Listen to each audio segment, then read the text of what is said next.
গ্রামের নাম ছিল চণ্ডীপুর, কিন্তু রহস্যময় ঘটনা এখানে প্রায়ই ঘটত। গ্রামবাসীরা বিশ্বাস করত যে শিয়ালরা এই গ্রামে মানুষের মৃতদেহ চুরি করে নিয়ে যায়, তবে কেউ কখনো এই ঘটনাগুলো নিজের চোখে দেখেনি। একদিন গ্রামের প্রভাবশালী কৃষক রমেশের মা মারা গেলেন। শোকের ছায়া নেমে এলো পুরো গ্রামে। বলো হরি হরি বল, বলো হরি হরি বল, বলো হরি হরি বল।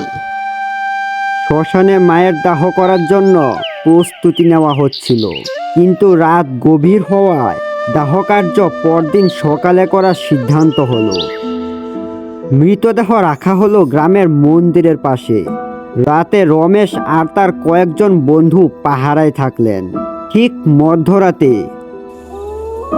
কয়েকটি শিয়াল একত্রিত হয়ে মৃতদেহের দিকে এগিয়ে যাচ্ছে। শিয়ালগুলো যেন কারো নির্দেশে কাজ করছে। শিয়ালগুলো মৃতদেহটি তুলে নিয়ে গেল গ্রামের পাশের জঙ্গলে। জঙ্গলের ভিতরে একটি বিশাল গুহায় শিয়ালগুলো ঢুকে গেল। গুহার ভিতরে ঢুকে রমেশরা দেখলো এক অদ্ভুত দৃশ্য। এক বৃদ্ধ একটি জ্বলন্ত মশাল হাতে নিয়ে মৃতদেহের কাছে বসে আছে। তার চারপাশে শিয়ালের দল বসে আছে। বৃদ্ধ লোকটি রমেশকে দেখে বললেন, তোমরা মানুষেরা প্রকৃতির নিয়ম ভাঙছ।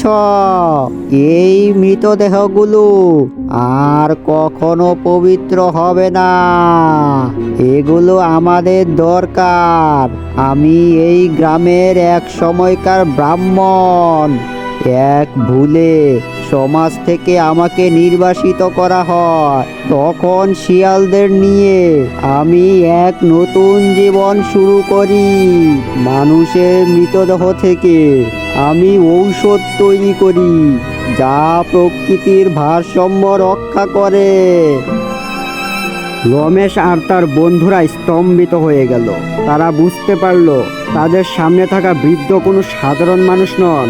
এই গুহা, শিয়াল আর বৃদ্ধ সবকিছু প্রকৃতির এক অদ্ভুত রহস্য।